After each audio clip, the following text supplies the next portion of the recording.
10절까지 룻기서 4장 1절로 10절까지 말씀 함께 보겠습니다. 룻기서 4장 1절로 10절입니다.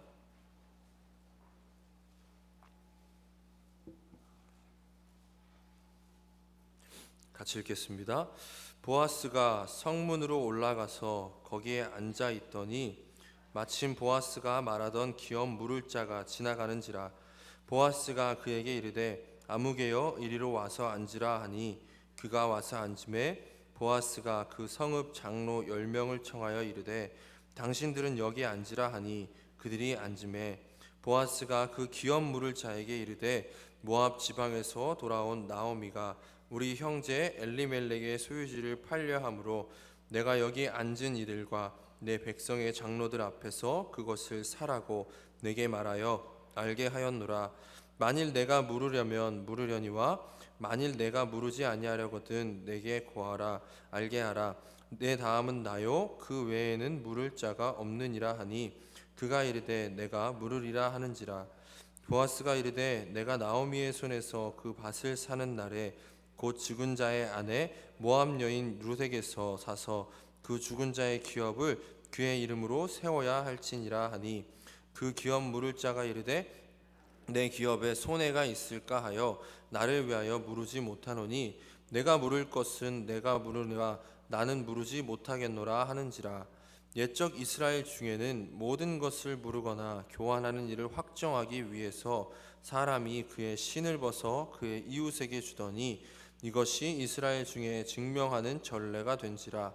이에 그 기업 물을 자가 보아스에게 이르되 내가 너를 위하여 사라 하고 그의 신을 벗는지라. 보아스가 장로들과 모든 백성에게 이르되 내가 엘리멜렉과 기럨과 말론에게 있던 모든 것을 나오미의 손에서 산 일을 내가 증인이 되었고 또 말론의 아내 모압 여인 룻을 사서 나의 아내로 맞이하고 그 죽은 자의 기업을 그의 이름으로 세워 그의 이름이 그의 형제 중과 그곳 성문에서 끊어지지 아니하게 하매 너희가 오늘 증인이 되었느니라 하니. 아멘. 오늘 말씀에 은혜 주시길 바랍니다. 우리 몸 좀 이렇게 돌려보실까요? 죄송한데 강의안 하나만 좀 갖다 주실래요? 제가 안 갖고 왔네요.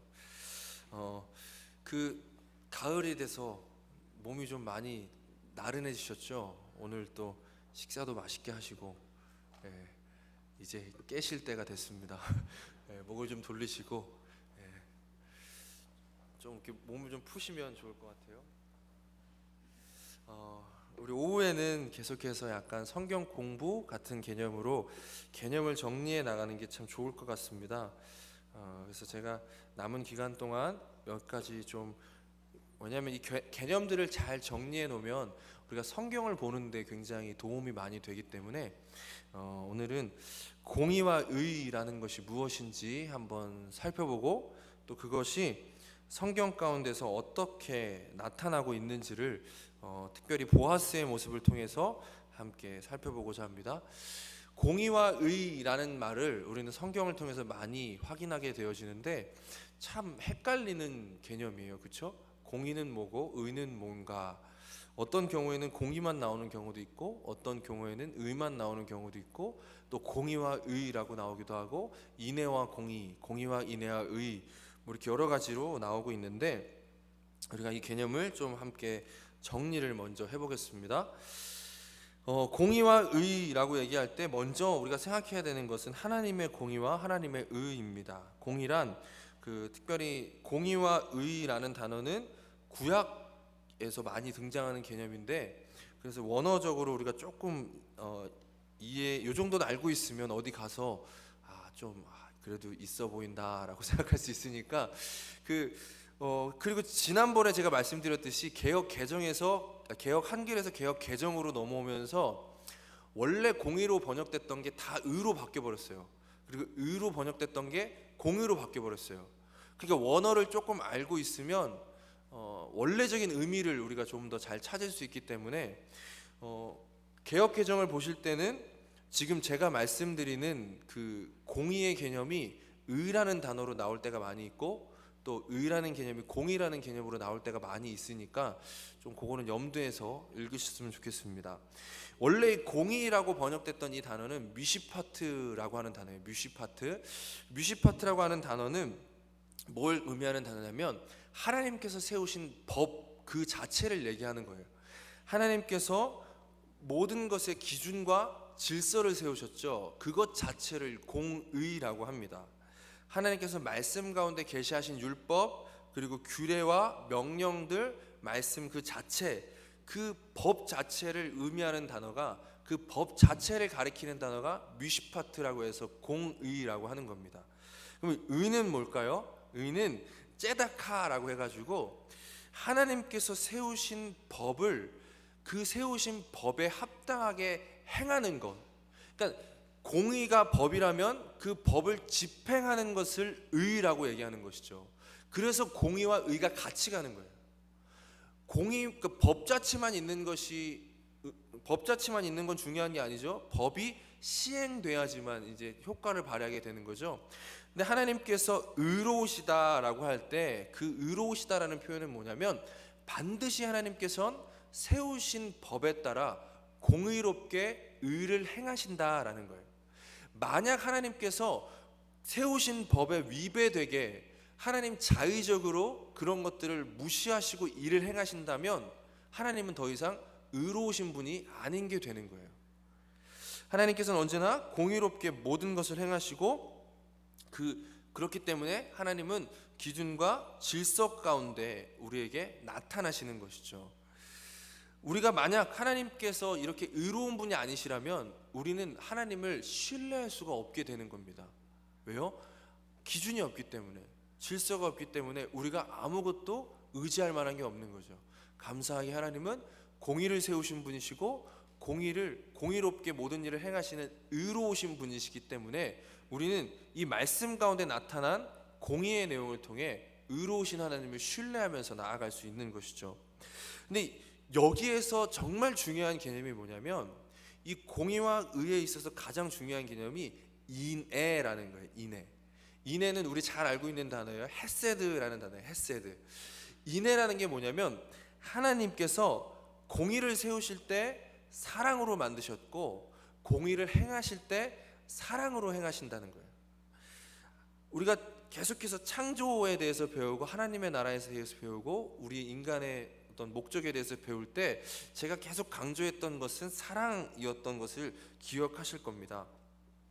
이 인애라는 단어, 헤세드라는 단어는 하나님의 본래적인 성품, 그러니까 삼위일체 간의 그 연합, 그 사랑을 가장 잘 나타내주는 단어라고 할 수 있는데 하나님은 천지를 창조하실 때 기준과 질서, 즉 공의를 세우셨는데 그것을 인애, 사랑으로 세우셨다는 거죠. 그러니까 그 공의 안에 하나님의 사랑이 담겨져 있어요. 단순히 마음이 없이 공의를 집행하는 것은 그러니까 인애가 빠진 공의는 진정한 공의가 아니라는 거예요. 인애가 반드시 포함되어져 있다는 거죠. 그리고 하나님께서 그 공의를 행하실 때, 의를 행하실 때도 마찬가지로 사랑으로 모든 일들을 해나가신다는 거예요. 그러니까 이 하나님은 공의를 세우신 목적이 뭐냐? 우리와 함께 그 인애를 누리기 위함이라는 거죠. 이게 실질적으로 우리 구원 가운데 어떻게 적용이 되냐면 여기 제가 이렇게 써놨죠. 하나님의 은혜로 공의와 의가 이루어졌다. 그럼 한번 생각해 보세요. 하나님께서 세우신 공의는 뭐죠? 죄의 싹은 사망이다라는 거예요.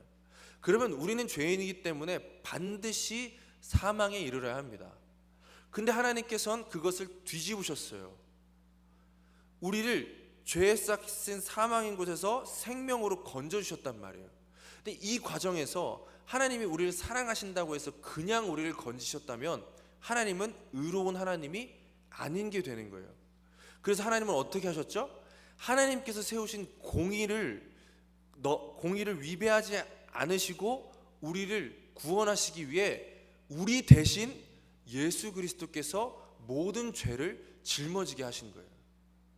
하나님이 그냥 우리를 구원하신 게 아니라 공의로우신 하나님께서 의로우심을 그 예수 그리스도에게 우리가 당해야 될 모든 죄를 짊어지게 하심으로 그렇게 인애로서 그 모든 것들을 행하셨다라는 거예요. 그래서 우리는 하나님의 공의에 위배되지 않음에도 불구하고 의롭게 구원받을 수 있게 된 것이죠. 이것을 인애로 하나님께서 우리에게 공의와 의를 베푸셨다라고 표현하는 것입니다. 성경에 있는 모든 내용들이 이런 방식으로 우리 가운데 계시되어지고 있습니다. 때때로 하나님께서 처음에 율법에 말씀하셨던 것들을 뒤집는 경우가 몇 번 있어요. 쉽게 예를 들어서 레위기 법에는 이방 여인, 모압 여인은 하나님의 성회에 들 수 없다라고 했는데 오늘 본문 말씀에 등장하는 룻은 하나님의 백성으로 이렇게 포함되게 되어지거든요. 그게 그냥 하나님이 뒤집으신 게 아니라 인애 가운데 하나님께서 그 모든 정상적인 과정을 밟으셔서 그런 모든 구원을 베푸신다라는 것입니다. 근데 이게 이러한 하나님의 공의와 의가 우리 인간에게도 나타나기를 하나님께서는 기대하신다라는 것이 중요합니다. 우리 인간에게 있어서의 공의는 무엇일까요? 우리가 마땅히 따라야 할 규례와 법도인 것입니다. 이 하나님의 말씀 자체가 하나님께서 우리에게 주신 공의인 것이죠. 하나님께서 말씀을 통해 물론 예수 그리스도 안에서 율법의 모든 형식들은 다 성취가 되었습니다. 우리는 더 이상 율법의 형식을 그대로 따를 필요는 없습니다. 단적인 예로 우리는 지금 제사를 드리지 않죠. 그렇죠? 그래서 소를 잡아오거나 그런 것을 하지 않아요. 왜냐하면 예수 그리스도께서 이미 형식적인 것들을 다 이루셨기 때문에. 가끔 개고기 드시나요? 저는 좋아하는데요. 네, 저를 비난하지 마시기 바랍니다. 네, 몸에 좋대요. 근데 이제 개고기를 안 드시는 분 중에 개인 취향이 있을 수 있고 비위가 그런 여러 가지 경우가 있는데 가끔씩 보면 성경에 목매달아 죽인 짐승은 먹이지 말라 했다고 안 먹는 분들이 있어요. 네. 그게 이제 율법의 형식을 따르는 거거든요. 어디 교단이었더라? 순장, 제가 정확하게 기억은 안 나는데 순장이 맞는 것 같아요. 순장이라고 하는 교단은 순대도 안 먹어요. 피를 먹지 말라 그래서 선지도 안 먹고 순대도 안 먹어요. 근데 저는 이렇게 생각합니다. 오히려 그렇게 형식적인 것을 따라간다는 건 뭐냐면 예수 그리스도께서 이루신 십자가의 그 공로가 완전하다라는 것을 부정하는 거나 마찬가지라는 거죠. 이미 예수님께서는 십자가에서 그 모든 형식적인 것들을 다 이루셨는데 우리는 여전히 구약에 있는 것들을 가지고 나무에 달린 건 먹으면 안 돼, 이렇게 하고 있다면 그거는 오히려 반대로 예수님의 그 십자가에서 이루신 것들을 완전히 믿지 못하는 것과 마찬가지라는 거죠. 제가 개고기를 먹는 걸 합리화시키려고 하는 게 아니라 우리가 신앙을 대할 때 그렇게 대해야 된다는 거예요. 그러니까 예수님께서 완전히 의로우시게 이루신 것들은 이루셨음을 믿고 그 안에 담겨있는 율법의 정신, 도덕법, 우리가 십계명의 그 하나님의 율법의 정신이 집약돼서 나타나 있다고 우리가 함께 배웠었죠. 그 정신은 우리가 계속 지켜나가야 하지만 형식에 있어서는 우리에게 고민과 적용이 필요하다는 것을 우리가 항상 염두에 둬야 된다는 거죠. 그게 바로 예수 그리스도의 십자가의 성취를 믿으면서 그 정신 가운데 살아가는 모습이라고 할 수 있습니다. 우리가 이 하나님의 말씀을 가지고 우리는 오늘도 이 말씀을 어떻게 적용해야 되는지를 날마다 고민하면서 공의롭게 행하기를 소망해야 되는 것이 우리에게 주어진 의무인 것입니다. 그래서 우리는 마찬가지로 이 공의에 순종하고 그것을 따르는 의가 우리 가운데 나타나야 합니다. 하나님의 나라의 백성된 자는 반드시 그 나라의 법을 따라 살아야 합니다. 우리에게 요구되어지는 의는 하나님께서 하신 것과 마찬가지로 공의에 순종하는 그것이 우리에게 요구되어지는 의라는 것이죠. 마찬가지로 이러한 과정에서도 우리에게 인애가 필요합니다. 왜냐? 하나님의 공의에 순종할 때 단순히 겉으로 순종하는 게 필요한 것이 아니라 진정으로 하나님을 사랑하는 마음 가운데 자발적인 순종이 요구되어지기 때문에 우리는 인애로 공의에 순종하고 인애로 의로운 백성으로 나아가야 한다는 것입니다. 사실 우리에게 의가 없다고 말씀드렸어요. 때문에 하나님의 사랑을 먼저 받는 게 먼저예요. 그러니까 이 하나님께서 인애로 공의를 세우시고 인애로 의를 행하셔서 우리를 하나님의 백성 삼으시고 우리를 통해서 그 동일하게 공의와 의의 모습이 나타나길 원하시는데, 이때 하나님께서 어떠한 과정을 통해 우리에게서 공의와 의를 나타내시느냐? 인애를 부으시는 거예요.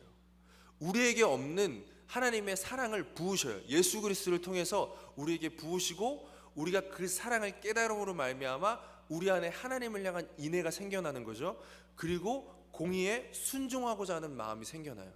그때 하나님께서 그 인애로 말미암아 그 공의에 순종할 수밖에 없게끔 우리를 의롭게 만들어 나가신다는 겁니다. 그러니까 항상 이 인애는 항상 같이 가는 거죠. 우리가 이 것들을 구별하면서 성경을 보게 되면 하나님께서 그 택한 백성들을 불러내실 때 어떤 과정을 통해서 불러내시는지를 보게 돼요. 하나님께서 공의로운 가운데 그 모든 것들을 정하시고 그에게 은혜를 베푸셔서 하나님의 사랑을 깨닫게 하시고 그 사랑으로 말미암아 그 백성들이 하나님의 말씀에 순종하게 만드는 그런 일들을 해나가시는 걸 우리가 보게 되어지죠. 이러한 일들을 하나님께서 계속해서 해나가시는데, 이 계속해서 해나가시는 것을 성실이라고 표현합니다. 성실. 여기 성실도 마찬가지로 하나님의 성실과 인간의 성실이 있어요. 이 성실이라는 단어는 에무나라는 단어입니다. 구약 성경은 히브리어로 쓰여졌고 신약 성경은 헬라어로 쓰여졌잖아요.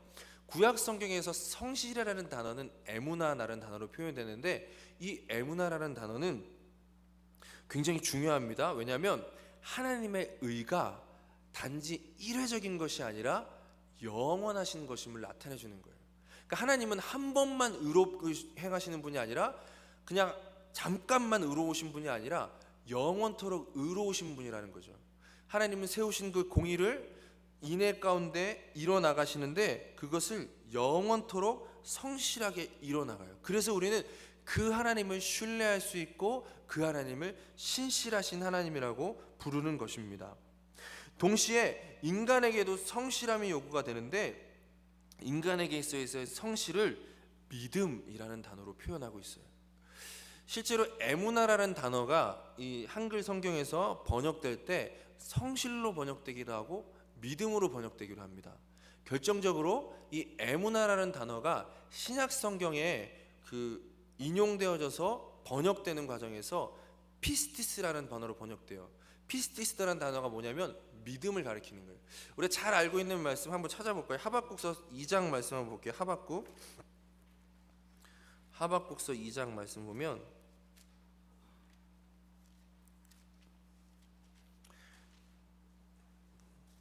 여기 2장 4절 말씀입니다. 2장 4절 말씀 같이 읽어보겠습니다. 하박국서 2장 4절 말씀. 보라, 그의 마음은 교만하며 그 속에서 정직하지 못하나 의인은 그의 믿음으로 말미암아 살리라. 여기 믿음이라는 이 단어가 에무나라는 단어예요.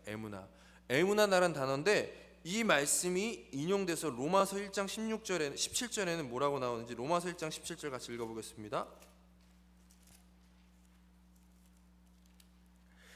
1장 16절 같이 한번 읽어보겠습니다. 내가 복음을 부끄러워하지 아니하노니 이 복음은 모든 믿는 자에게 구원을 주시는 하나님의 능력이 됨이라. 먼저는 유대인에게요 그리고 헬라인에게. 17절 복음에는 하나님의 의가 나타나서 믿음으로 믿음에 이르게 하나니 기록된 바 오직 의인은 믿음으로 말미암아 살리라 함과 같으니라.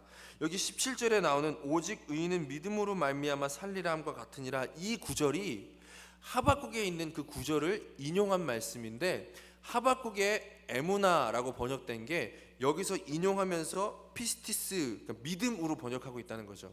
왜 이 성실을 믿음이라고 얘기하냐면, 하나님께서 인간에게 요구하시는 그 의도 단회적인 것이 아니라는 거예요. 우리가 공의에 순종하고 하나님을 따라야 하는 것이 한 번만 필요한 것이 아니라 계속해서 나아가야 한다는 것을 의미해 주는 것입니다. 그러니까 이 믿음이라는 단어 안에 행함이 같이 포함되어 있다는 거예요. 믿음은 단지 지적 동의가 아니라 삶을 나타낸다는 거죠. 야고보서에서 행함이 없는 믿음은 죽은 믿음이다라고 얘기하는 이유가 바로 그것입니다. 믿음은 공의를 행하는 의로운 모습을 얘기하는 건데, 단순히 한 번만 있는 것이 아니라 계속해서 이어지는 것. 우리가 하나님을 향한 믿음이 있다면 계속해서 우리의 삶 가운데 공의에 순종하는 모습이 나오게 되어진다라는 것을 의미한다라는 것입니다. 그래서 이 구약의 성실과 신약의 믿음으로 하나님께서 우리에게 구원받은 자의 백성에게 나타나는 그런 특징, 나타날 수밖에 없는 그런 모습들을 우리에게 잘 설명해 주고 있습니다.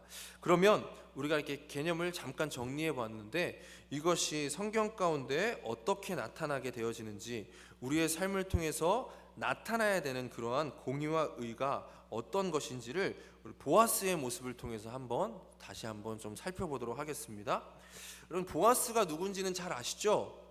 룻기의 내용을 모르시는 분들은 울며 슬퍼 이를 갈면서 집에서 다시 한번 보시기 바라고요.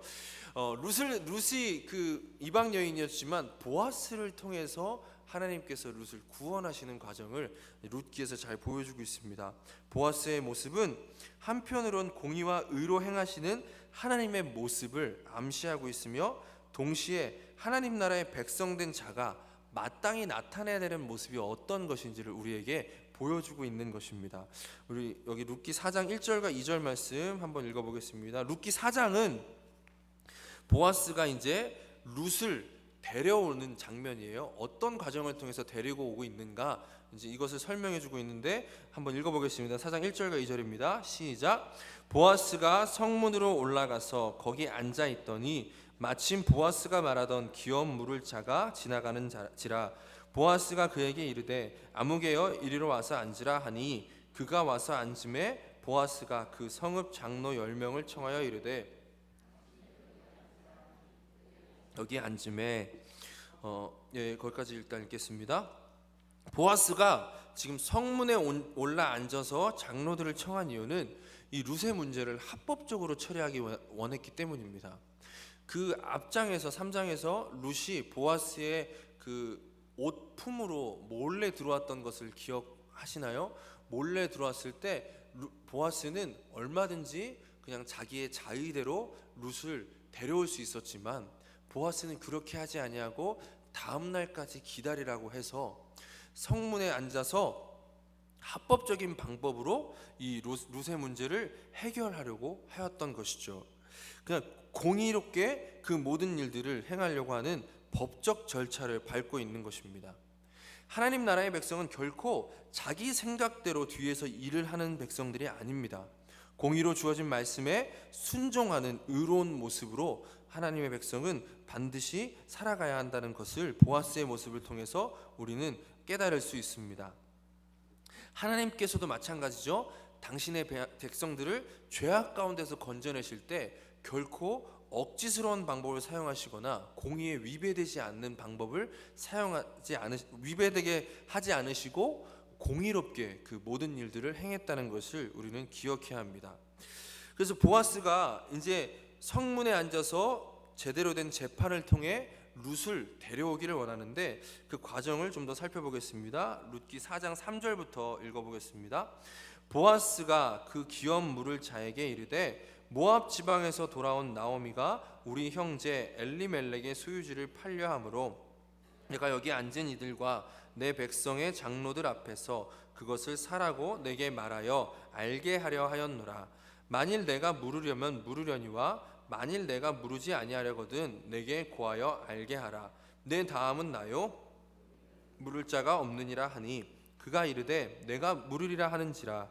보아스가 이르되 내가 나오미의 손에서 그 밭을 사는 날에 곧 죽은 자의 아내 모압 여인 룻에게서 사서 그 죽은 자의 기업을 그 이름으로 세워야 할지니라 하니, 그 기업 물을 자가 이르되 나는 내 기업에 손해가 있을까 하여 나를 위하여 물으지 못하노니 내가 물을 것을 내가 물으라. 나는 물으지 못하겠노라 하는지라. 나오미에게서 보아스가 원래 기업 물을 자라고 이제 그 이렇게 소개되어지는데, 이 기업 물을 자가 뭐냐면 레위기 25장 25절 말씀 한번 읽어보겠습니다. 만일 내 형제가 가난하여 그의 기업 중에서 얼마를 팔았으면 그에게 가까운 기업 물을 자가 와서 그의 형제가 판 것을 물을 것이요. 그러니까 어떤 형제가 가난해서 그가 가지고 있었던 재산을 팔았어요. 근데 다시 그걸 찾아오고 싶은데 찾아올 힘이 없으면 그 대신에 기업 물을 자인 그 형제가 대신 그가 판 것을 되찾아줄 수 있다라는 얘기입니다. 나오미가 엘리멜렉과 나오미가 그 룻기 1장에서 아마 그 이스라엘을 떠나올 때 엘리멜렉이 가지고 있었던 모든 소유를 이미 처분을 했던 것 같아요. 그래서 나오미가 돌아왔을 때 나오미에게는 아무런 밭이 없었습니다. 소유가 없었죠. 그래서 룻은 길거리에 가서 남의 밭에 가서 이삭을 줍는 것으로 생계를 유지합니다. 근데 이제 나오미에게 기업 물을 자가 있다라는 것은 뭐냐면 나오미를 대신해서 그 밭을 다시 되찾아 줄 수 있는 사람이 있었다는 거예요. 근데 중요한 건 보아스가 순위상으로 가장 우선순위에 있었던 사람이 아니라 보아스보다 여기 아무개라고 등장하는 사람이 있어서 그 사람에게 먼저 선택권이 있었다는 거예요. 물론 보아스는 유력한 자였기 때문에 앞서 말씀드렸던 것처럼 자기의 마음대로 그 모든 일들을 집행해 갈 수 있었겠지만 보아스는 하나님의 백성이었기 때문에 공의롭게 그 모든 일들을 정당한 과정을 따라서 해나가기를 원했던 것이죠. 그래서 보아스는 그 아무개에게 얘기를 합니다. 뭐라고 얘기했냐면 이 나오미에게서 밭을 사라. 근데 여기에 보면 그 5절에 룻에게서 사서라고 번역된 것은 조금 바뀌어야 돼요. 룻에게서가 아니라 룻을 사서라고 바뀌어야 됩니다. 10절에서 얘기하고 있는 것처럼 모압 여인 룻을 사서 이렇게 나가야 돼요. 그러니까 지금 무슨 얘기를 하는 거냐면 그 기업 물을 자가 나오미 대신 땅을 양도받기 위해선 땅뿐만 아니라 룻까지 같이 사와야 된다는 거예요. 룻을 같이 사와야 되는 이유가 뭐냐면 엘리멜렉의 집안의 남자들이 다 죽었잖아요. 엘리멜렉이 죽고 엘리멜렉의 자식들이 죽었어요. 더 이상 엘리멜렉의 후손을 이을 사람이 없는 거예요. 그래서 그 보아스의 그 나오미의 기업 물을 자의 의무가 뭐냐면 밭을 되찾아 준과 동시에 그 후손까지 만들어줘야 되는 거예요. 그 대가 끊어지지 않도록 아들을 낳아서 후손을 이어줘야 되고 그 아들을 낳아서 후손을 이어줘야 된다는 건 그 아들에게 그가 가지고 있는 재산의 일부를 또 띄워줘야 된다는 거거든요. 그래서 나중에 보면 보아스가 룻에게서 난 자식을 나오미에게 주죠. 그래서 그 대가 이어지게 만들어요. 지금 제가 드리는 말씀들이 이해가 되지 않는 분들은 울며 슬퍼 이를 갈면서 룻기를 자세히 살펴보셔야 됩니다. 제가 지금 처음부터 얘기할 수가 없기 때문에 그 보아스의 그 나오미의 집안에 모든 대가 끊어져 있는 상황인 거예요. 그래서 기업 물을 자가 해야 되는 역할은 단지 그냥 밭을 사서 나오미가 생계를 유지할 수 있도록 도와주는 정도가 아니라 나오미 집안의 대를 이어줘야 될 책임이 있었다는 거죠. 근데 이 얘기를 들었을 때 이 아무개라고 소개된 이 사람은 어떻게 얘기하죠? 여기 6절 말씀 읽어보겠습니다. 그 기업 물을 자가 이르되 나는 내 기업에 손해가 있을까 하여 나를 위하여 물으지 못하노니 내가 물을 것을 내가 물으라 나는 물으지 못하겠노라. 그래서 이 아무개라는 사람은 기업 물을 자의 의무를 이행하는 것을 거부합니다. 왜요? 자기에게 손해가 있을 것이기 때문에. 기업 물을 자에게 남는 이익이 없었거든요. 기업 물을 자가 지금 짊어져야 되는 짐이 오히려 큰 것이지 그가 기업을 물음으로써 얻을 수 있는 이익은 없었던 거예요. 그래서 그 사람은 그것을 거부하죠. 여기서 이 사람을 아무개라고 부르는 것을 좀 주의 깊게 보시기 바랍니다. 성경에서 보면 우리가 성경을 읽다가 참 읽기 힘든 부분들이 있죠. 어떤 부분이에요? 족보가 등장하는 것들이죠. 누가 누구를 낳고 누가 누구를 낳고. 그만큼 성경은 사람을 되게 중요시 여기거든요. 그 인물을 되게 중요시 여기고 그 사람이 어떤 사람인지를 나타내는 것을 굉장히 중요시 여겨요. 근데 그런 성경에서 지금 이 사람을 뭐라고 소개하고 있어요? 아무개라고 소개하는 겁니다. 아무개. 이름조차 거론되지 않아요. 왜요?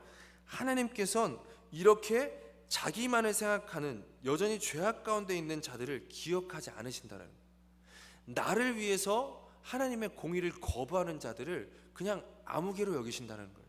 그거를 이제 우리 가운데 보여주시기 위해서 하나님께서는 보아스와 아무개를 대비시키는 겁니다. 보아스는 어떤 자였어요? 자기에게 주어질 그런 어떤 불이익을 다 감수하고 하나님의 나라와 하나님의 뜻에 순종하는 겁니다.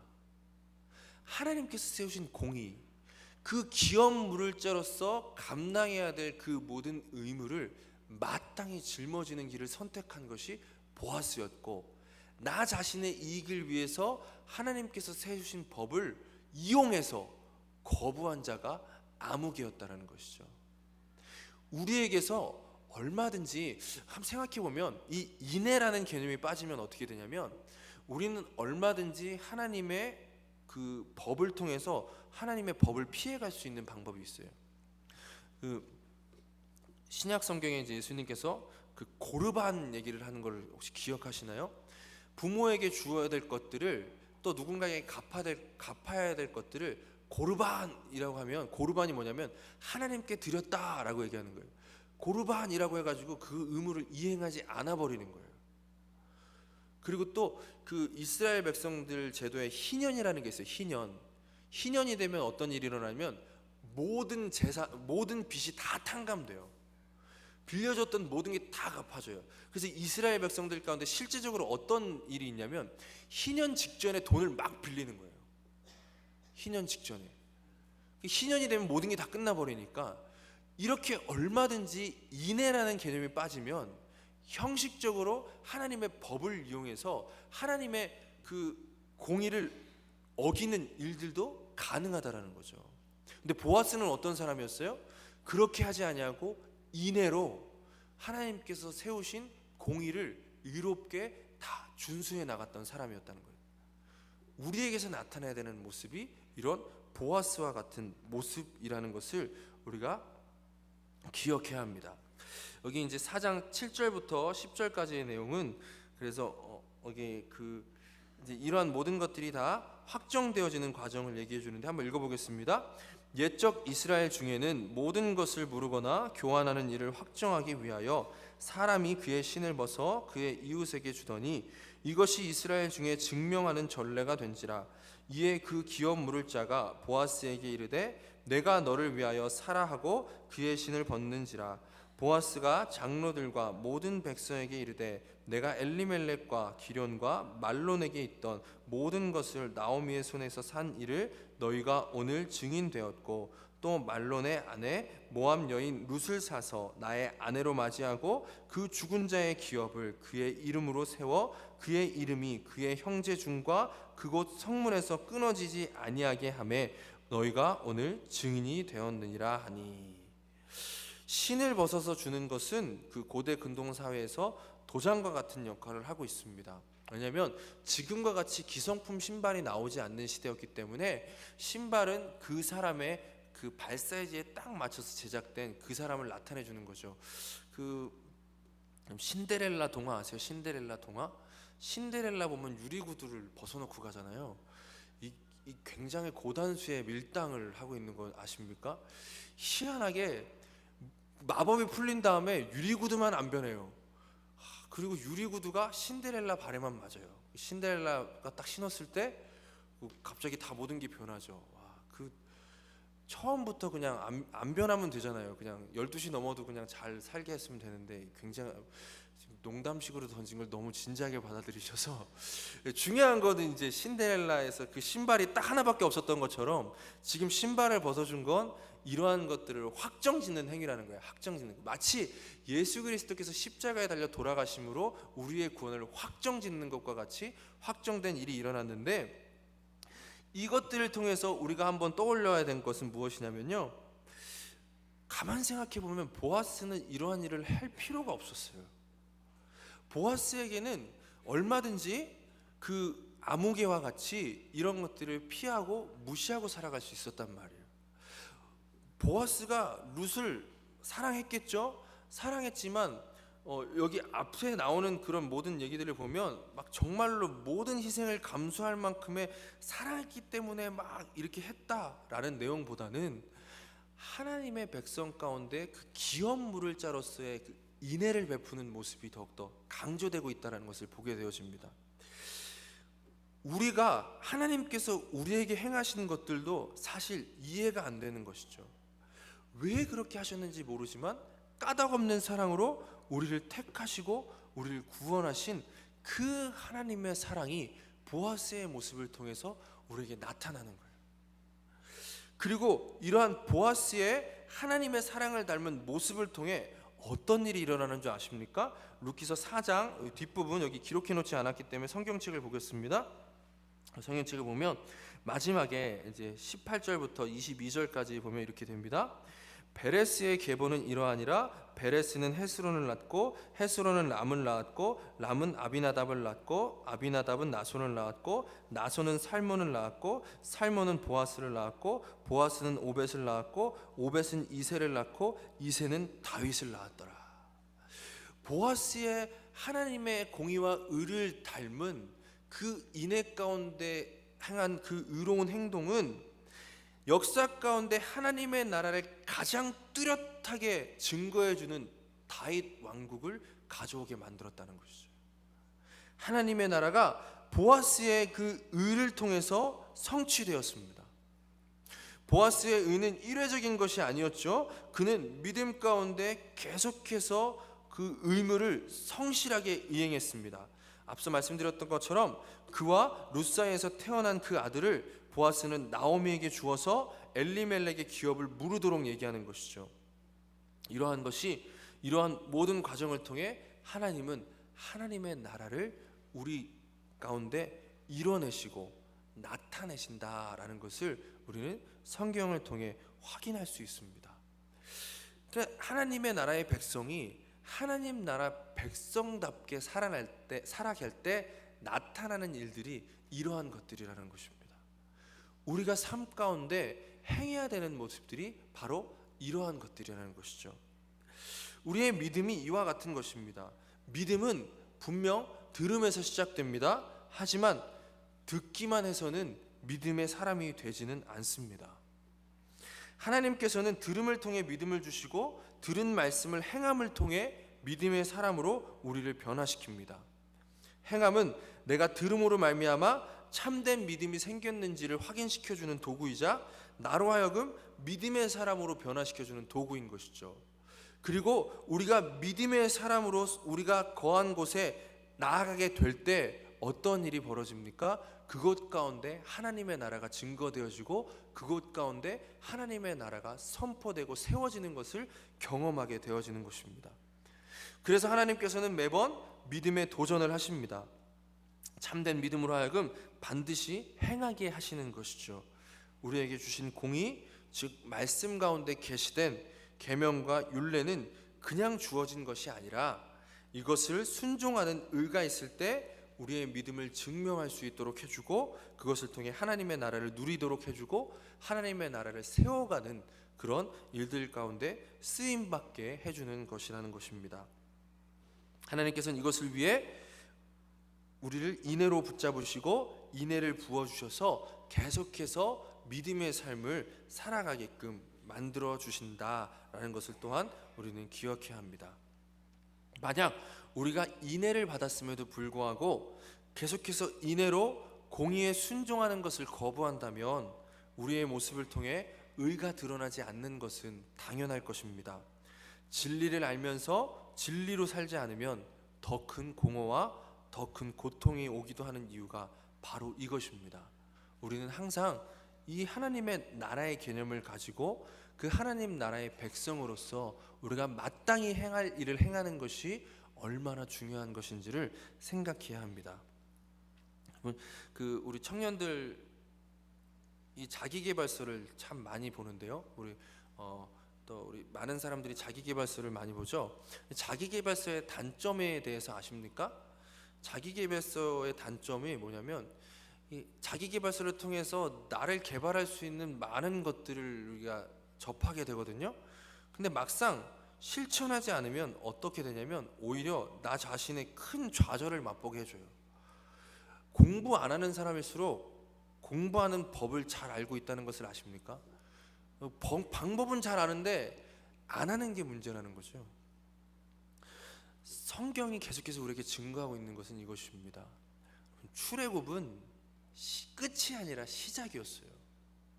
가나안 땅에 간 것은 끝이 아니라 전쟁의 시작이었어요. 하나님께서 우리를 이미 하나님 나라의 백성 삼으신 것은 끝난 게 아니라 시작된 거라는 거예요. 우리에게 계속해서 인애로 말미암은 공의와 의의 삶을 살아가야 될 그런 의무가 주어졌다라는 것을 우리는 반드시 기억해야 합니다. 다가올 하나님 나라에 대한 소망을 가지고 현실의 삶을 믿음으로 싸워 이겨야 한다라는 것입니다. 우리가 이러한 믿음으로 나아갈 때 하나님께서 우리 가운데 이미 이루신 그 하나님의 나라, 또 우리 가운데 완성하실 그 하나님의 나라를 선포하시고 확인하시고 누리게 하실 것을 믿습니다. 이번 한 주간도 하나님께서 주시는 인애 가운데 공의와 의의 삶을 살아가시는 저와 여러분이 되어지기를 간절히 소망합니다. 기도하겠습니다. 하나님 감사합니다. 하나님께서 공의와 의로 또 인애 가운데 우리를 구원하시고 우리 하나님의 백성 삼아 주셨음에 감사를 드립니다. 이러한 인애를 받고 우리가 구원함을 입은 자로서 이제 하나님의 백성다운 삶을 살아가길 원합니다. 우리 가운데 보아스와 같이 공의와 의가 나타나길 원하고 정말 믿음으로써 우리가 하루하루를 살아가게 되어지기를 간절히 소망하오니 주님 우리를 붙들어 주시옵소서. 우리에게 힘이 없음을 다시 한번 고백합니다. 하나님의 사랑이 아니고서는 결코 우리가 하나님의 백성의 합당한 자의 모습으로 나아갈 수가 없습니다. 하나님 우리에게 사랑을 부어주시고 그 사랑으로 말미암아 하나님의 백성다운 삶을 살아갈 수 있게 하여 주시옵소서. 한 주간의 삶 가운데 승리만이 있게 하여 주시옵시고 그 승리를 통해 우리가 다시 모였을 때 우리가 하나님의 나라 가운데 누렸던 많은 것들을 증거하며 우리 주변에 세워진 하나님의 나라를 자랑하며 하나님의 나라를 선포하였음에 감사하며 우리가 즐거워할 수 있도록 주님 우리를 붙들어 주시옵소서. 예수님의 이름으로 기도드리옵나이다. 아멘.